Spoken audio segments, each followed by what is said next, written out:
विक्रांत मैसी संग सीएम धामी ने देखी द साबरमती रिपोर्ट, राज्य में टैक्स फ्री होगी फिल्म। उत्तराखंड में डीपी पद की कमान संभाल सकते हैं आईपीएस दीपक सेठ, प्रतिनियुक्ति खत्म होते ही चर्चाएं तेज।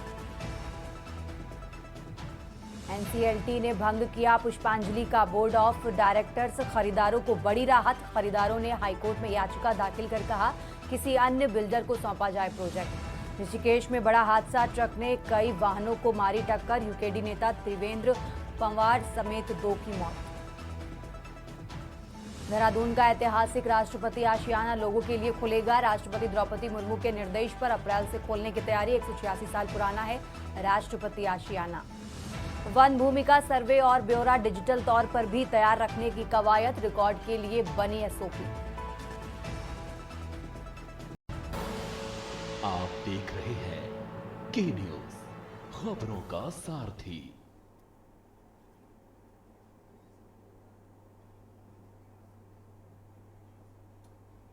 नमस्कार, आप देख रहे हैं खबर उत्तराखंड और सीधा आपको लिए चलते हैं राजधानी दिल्ली, जहां संसद का शीतकालीन सत्र आज से शुरू हो रहा है। पीएम मोदी क्या कुछ कह रहे हैं, सुनिए। उत्तम दस्तावेज हमें प्राप्त हुआ है और उसकी एक महत्वपूर्ण इकाई है हमारी संसद। हमारे सांसद भी और हमारी संसद भी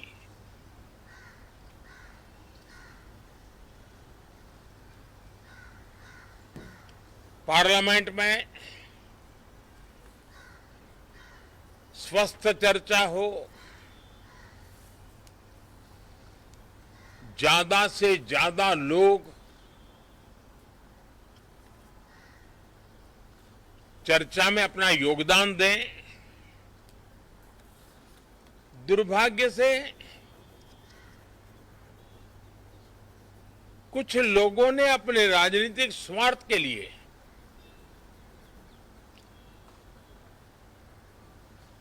जिनको जनता ने अस्वीकार किया है,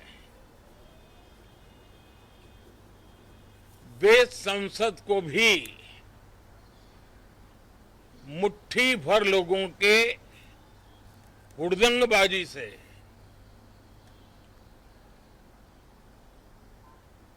कंट्रोल करने का लगातार प्रयास कर रहे हैं।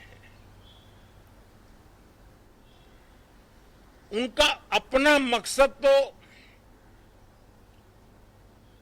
संसद की गतिविधि को रोकने से ज्यादा सफल नहीं होता है और देश की जनता उनके सारे व्यवहारों को काउंट करती है और जब समय आता है तो सजा भी देती है। लेकिन सबसे ज्यादा पीड़ा की बात यह है कि जो नए सांसद होते हैं, नए विचार, नई ऊर्जा लेकर के आते हैं और ये किसी एक दल में नहीं, सभी दल में आते हैं।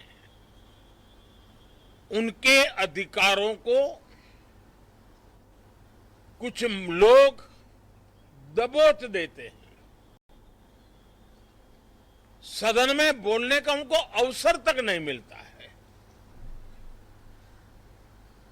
लोकतांत्रिक परंपरा में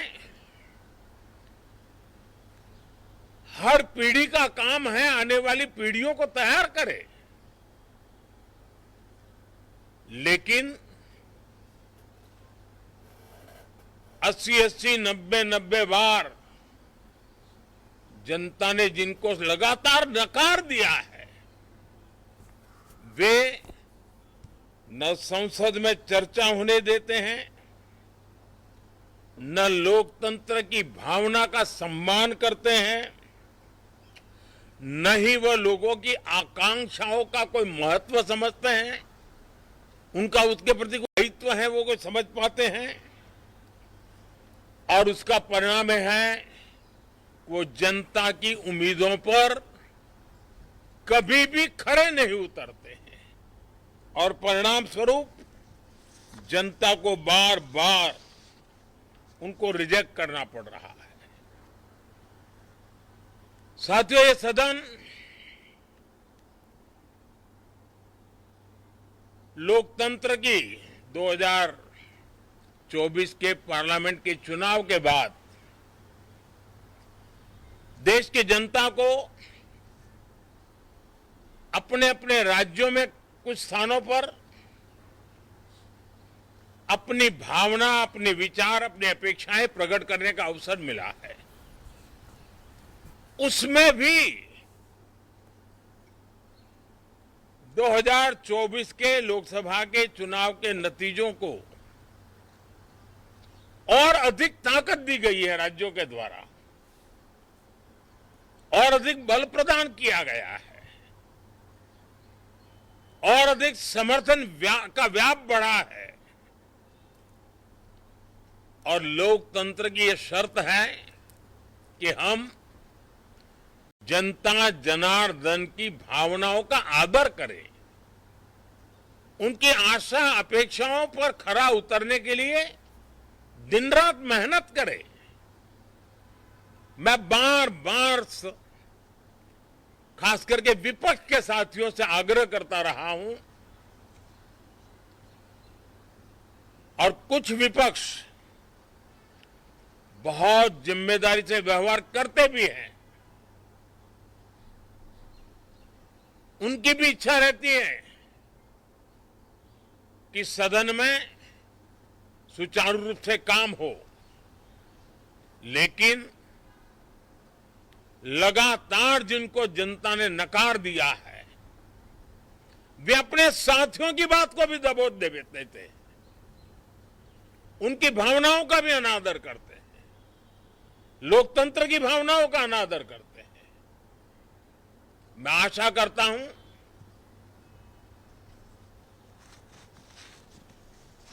कि हमारे नए साथियों को अवसर मिले। सभी दल में नए साथी हैं, उनके पास नए विचार है, भारत को आगे ले जाने के लिए नई नई कल्पनाएं हैं। और आज विश्व भारत की तरफ बहुत आशा भरी नजर से देख रहा है। तब हम संसद का समय का उपयोग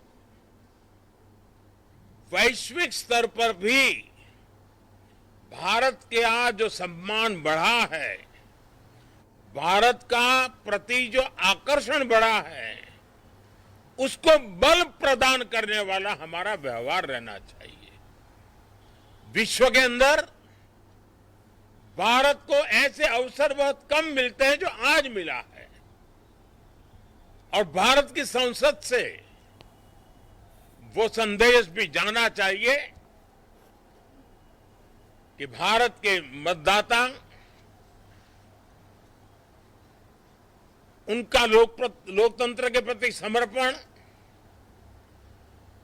उनका संविधान के प्रति समर्पण, उनका संसदीय कार्य पद्धति पर विश्वास, संसद में बैठे हुए हम सबको जनता जनार्दन की इन भावनाओं पर खरा उतरना ही पड़ेगा। और समय की मांग है, हम अब तक जितना समय गंवा चुके हैं उसका थोड़ा पश्चाताप करें, और उसका परिमार्जन करने का उपाय यही है कि हम बहुत ही तंदुरुस्त तरीके से हर विषय के अनेक पहलुओं को संसद भवन में हम उजागर करें। आने वाली पीढ़ियां भी पढ़ेगी उसको, उसमें से प्रेरणा लेगी।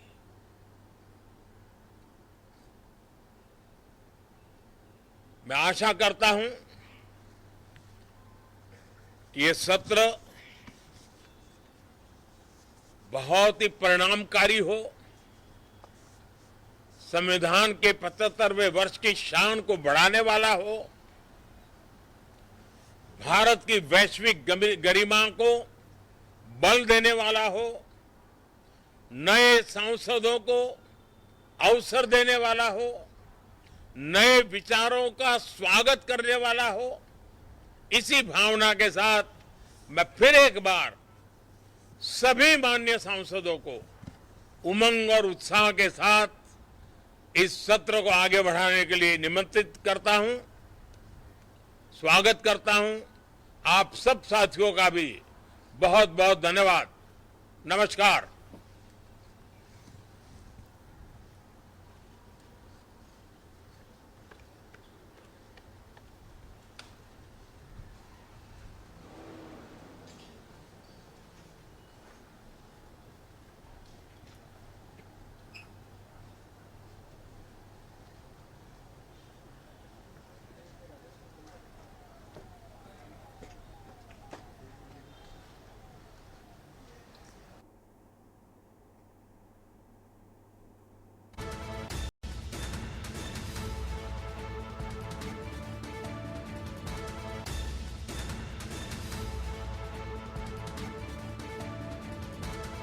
तो ये बड़ी खबर आपको दिल्ली से बता रहे हैं, जहां आज संसद का शीतकालीन सत्र की शुरुआत होने वाली है और 20 दिसंबर तक ये शीतकालीन सत्र चलेगा और इसमें कई बिल पेश किए जाएंगे। ये बड़ी जानकारी आपको बता रहे हैं।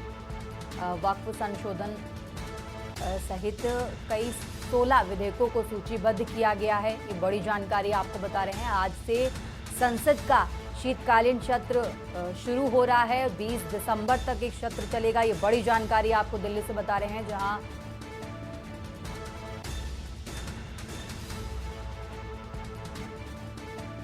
बिल्कुल समाजवादी पार्टी की तरफ से एडजर्नमेंट नोटिस है। आप कैसे देखते हैं सर इस बात को, कार्रवाई को जो एक तरीके से कार्रवाई? नहीं, बहुत दुर्भाग्यपूर्ण है, बहुत दुर्भाग्यपूर्ण है। और बाकी चीजें हाउस में रखेंगे। और ये लगातार अपडेट हम आप तक पहुंचा रहे हैं, जहां अब से कुछ देर बाद संसद का शीतकालीन सत्र शुरू होगा। ये बड़ी जानकारी आपको बता रहे हैं। करीब 11 बजे शीतकालीन सत्र की शुरुआत होगी।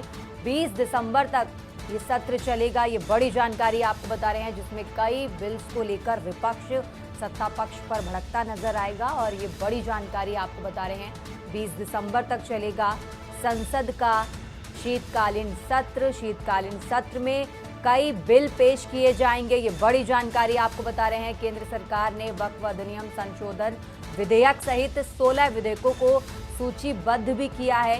ये बड़ी जानकारी आपको बता रहे हैं दिल्ली से, जहां आज संसद का शीतकालीन सत्र आज से शुरू है। 20 दिसंबर तक ये शीतकालीन सत्र चलेगा। ये बड़ी जानकारी आपको बता रहे हैं। शीतकालीन सत्र में कई बिल पेश किए जाएंगे।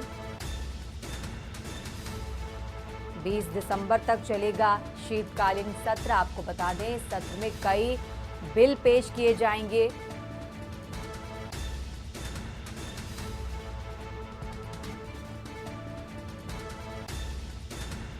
ये बड़ी जानकारी आप बता रहे हैं, जहां आज से संसद के शीतकालीन सत्र की शुरुआत होने वाली है। अब से कुछ देर बाद करीब 11 बजे से ये सत्र शुरू होगा। आपको बता दें, 20 दिसंबर तक शीतकालीन सत्र चलेगा और इस दौरान कई बिल पेश किए जाएंगे। आपको बता दें, केंद्र सरकार ने वक्फ अधिनियम संशोधन विधेयक समेत करीब 16 विधेयकों को सूचीबद्ध भी किया है। ये बड़ी जानकारी आपको बता रहे हैं।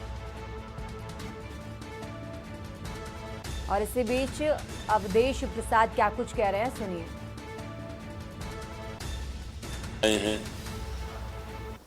चाहे वो किसान की समस्या हो, चाहे इस देश के युवकों और छात्रों की हो, चाहे समाज के सभी लोगों की।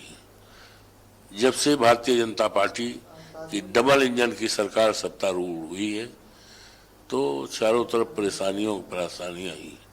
ये लोकहित के तमाम मुद्दे हैं जो माननीय राष्ट्रीय अध्यक्ष हमारे हैं नेताजी आदरणीय अखिलेश जी और इंडिया गठबंधन का हमारा राय बात करके सबसे इन तमाम मुद्दों को, जनता से जुड़े हितों के मुद्दों को इस सदन में उठाया जाएगा।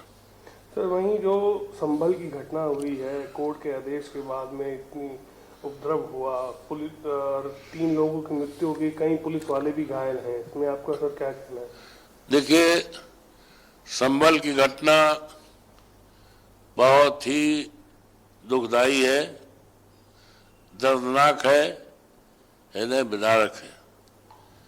और इस घटना पर जो भी मृतक हैं उनके परिवारजनों के प्रति हमारी संवेदना है, सहानुभूति है। और इसमें हम इतना कहना चाहते हैं कि सरकार की अब जिम्मेदारी है कि किसी प्रकार की अब कोई अप्रिय घटना न होने पावे और पूरी तरह से शांत व्यवस्था कायम करने में, आपातदारी कायम करने में और पूर्व की स्थिति बहाल करने में सरकार को पूरी तरह से सचेत रह करके कड़े कदम उठाने चाहिए, जिससे किसी प्रकार की अब कोई अग्रिम घटनाएं न हो। भाईचारा और सौहार्दपूर्ण वातावरण कायम करने की सरकार की जिम्मेदारी है।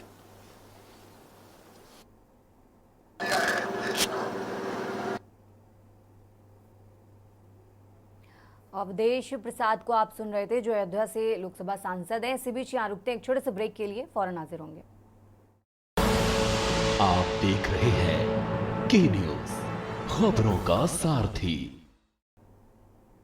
ब्रेक के बाद एक बार फिर से हाजिर रुक करते हैं खबरों का, और खबर आपको ऋषिकेश से बता रहे हैं, जहां ऋषिकेश में हुआ भीषण सड़क हादसा। आपको बता दें, यूकेडी की पूर्व अध्यक्ष की सड़क हादसे में मौत हो गई है। इंद्रमणि चौक पर बीती रात ये सड़क हादसा हुआ। सीमेंट से भरे ट्रक ने मारी टक्कर, ये बड़ी जानकारी आपको बता रहे हैं, जहां ऋषिकेश में हुआ भीषण सड़क हादसा। यूकेडी के पूर्व अध्यक्ष की सड़क हादसे में मौत हुई है, ये बड़ी जानकारी आपको बता रहे हैं। इंद्रमणि चौक पर बीती रात ये सड़क हादसा हुआ। सीमेंट से भरे ट्रक ने मारी कार में टक्कर, ये बड़ी जानकारी आपको बता रहे हैं। सीमेंट से भरे ट्रक ने कार में मारी टक्कर। यूकेडी पूर्व अध्यक्ष त्रिवेंद्र सिंह पवार सहित आपको बता दें एक अन्य व्यक्ति की भी मौत हुई है, ये बड़ी जानकारी आपको बता रहे हैं। शादी समारोह से लौटते समय ये हादसा हुआ। ऋषिकेश से बड़ी जानकारी आपको बता रहे हैं, जहां ऋषिकेश में हुआ भीषण सड़क हादसा। यूकेडी के पूर्व अध्यक्ष की सड़क हादसे में मौत हुई है। इंद्रमणि चौक पर बीती रात ये हादसा हुआ। सीमेंट से भरे ट्रक ने मारी कार में टक्कर, ये बड़ी जानकारी आपको ऋषिकेश से बता रहे हैं, जहां सीमेंट से भरे ट्रक ने कार में मारी टक्कर। बीती रात ये सड़क हादसा हुआ, जिसमें यूकेडी पूर्व अध्यक्ष की मौत हो गई है और साथ ही एक अन्य व्यक्ति की भी मौत हुई है, ये बड़ी जानकारी आपको बता रहे हैं। जहां शादी समारोह से लौटते समय ये हादसा हुआ। ऋषिकेश में हुआ भीषण सड़क हादसा, ये बड़ी जानकारी आपको बता रहे हैं। और इस सड़क हादसे में यूकेडी के पूर्व अध्यक्ष की मौत हुई है। इंद्रमणि चौक पर बीती रात हुआ ये सड़क हादसा, ये बड़ी जानकारी आपको ऋषिकेश से बता रहे हैं, जहां सीमेंट से भरे ट्रक ने कार में मारी टक्कर। आपको बता दें, शादी समारोह से लौटते समय ये हादसा हुआ, जिसमें यूकेडी पूर्व अध्यक्ष की मौत हुई, और तो वहीं एक अन्य व्यक्ति की भी मौत हुई है, ये बड़ी जानकारी आपको बता रहे हैं ऋषिकेश से, जहां बीती रात ये सड़क हादसा हुआ, जिसमें यूकेडी पूर्व अध्यक्ष की मौत हुई, साथ ही एक अन्य व्यक्ति की भी मौत हुई है।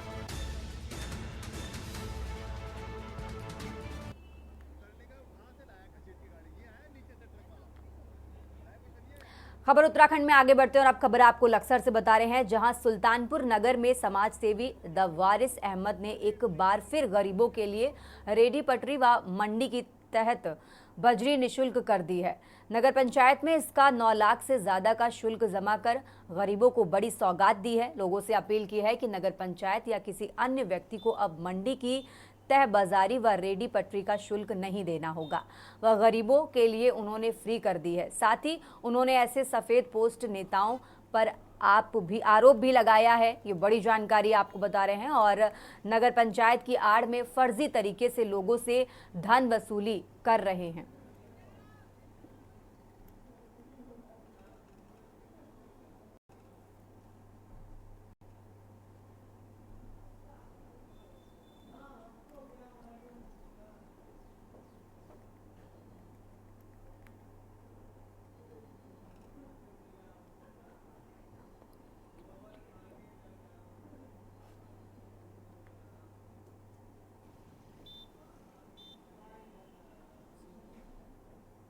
और सबको ही मैं यही संदेश देना चाहूँगा कि आपके भाई डायरेक्टर वरीस अहमद एक समाज सेवी, एक मसीहा बन के गरीब जनता क्षेत्र के लिए आया है। और जैसे कि मैंने ये 1 साल से मैं इसको ठेके को चला भी रहा हूँ। मैंने कभी जब देखा कि यहाँ पर कोई गरीब सारे रेडी ठेली वाले बेचारे, तो उनका मुझे अच्छा नहीं लगा कि ये 10 रुपये कमाने वाले यहीं वसूली में आ जा, तो मैं उसको जो हो मना कर दी थी अपने लड़के को कि कोई भी यहाँ पर ऐसा कोई भी वो ना करो कि किसी गरीब के दिल पर कोई ठेस पहुँचे। और जैसे कि मैंने अभी इसको मैं देख रहा था कि 1 साल से कोई ऐसा बीच में कुछ नहीं था, लेकिन बीच में कुछ सफ़ेद पोश नेतागण लोग, पूर्व नेता, और वो अपनी अपनी पहचान दिखाने के लिए उन बेचारों को, गरीब को पकड़वा रहे, उनकी रसीद कटवा रहे, उनको जो हो मतलब परेशान कर रहे, उनकी रेडी ठेली हटा रहे। तो मैं सभी के लिए, सुल्तानपुर क्षेत्रवासियों की जनता के लिए, जितने भी गरीब बेचारे रेडी ठेली वाले, उनका मैंने संज्ञान में लेते हुए पूरा पैसा नगर पंचायत सुल्तानपुर को जमा कर दिया, जिसमें मैंने 9,76,800 रुपये मैंने नगर पंचायत सुल्तानपुर को जमा कर दिया। और मैंने ये सौगात अपनी रेडी ठेली वालों को, जितने भी ये तय बाजार दुकानदार पीठ बाजार लगाओ या कुछ भी लगाओ, सब मैंने फ्री कर दिया इनके लिए। खबर उत्तराखंड में आगे बढ़ते और अब खबर आपको देहरादून से बता रहे हैं, जहां पूर्व मुख्यमंत्री हरीश रावत ने अपने डिफेंस कॉलोनी स्थित आवास में प्रेस वार्ता की। इस दौरान उन्होंने कहा कि केदारनाथ उपचुनाव कांग्रेस की नहीं बल्कि पूरे उत्तराखंड की हार है। जनता उत्तराखंडियत को बचाने की आवाज उठाने वालों को नहीं समझ पाई, ये वास्तव में चिंताजनक है। हरीश रावत ने कहा कि कांग्रेस ने ऐसे व्यक्ति को टिकट दिया जिसने अपना पूरा जीवन उत्तराखंड को बचाने में लगा दिया। मनोज रावत वो शख्स हैं जिन्होंने 2018 में पहली बार भू कानून और मूल निवास के लिए आवाज उठाई थी। उन्होंने प्रदेश में पलायन, रोजगार और महिला सुरक्षा के मुद्दे को भी उठाया। कांग्रेस को पूरी उम्मीद थी कि वो जनता अपना आशीर्वाद मनोज रावत को देगी, लेकिन उत्तराखंड को बचाने की बात करने वाले को जनता नहीं समझ सकी।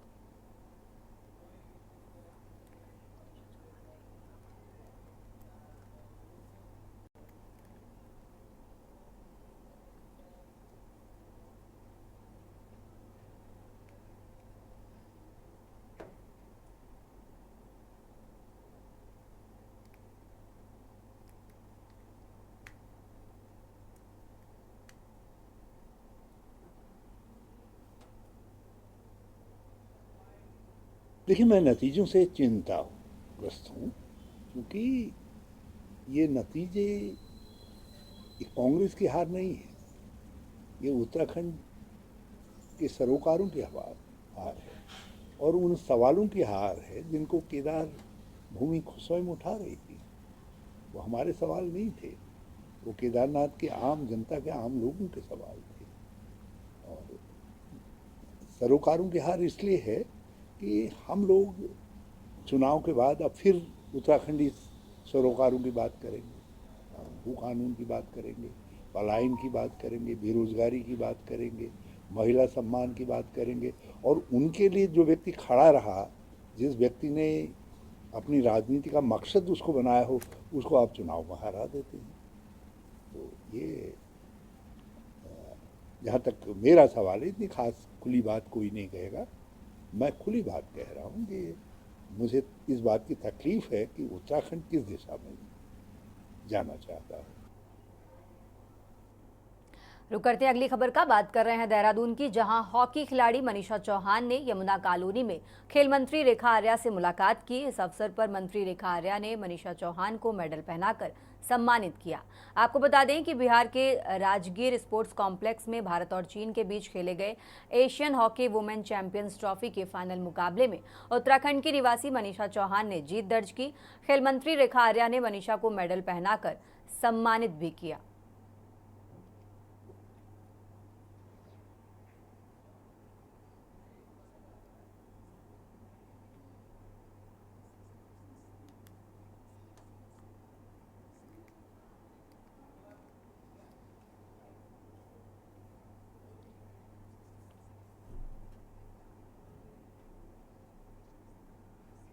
खबर उत्तराखंड में मेरे साथ फिलहाल इतना ही। आप देखते रहिए के न्यूज इंडिया।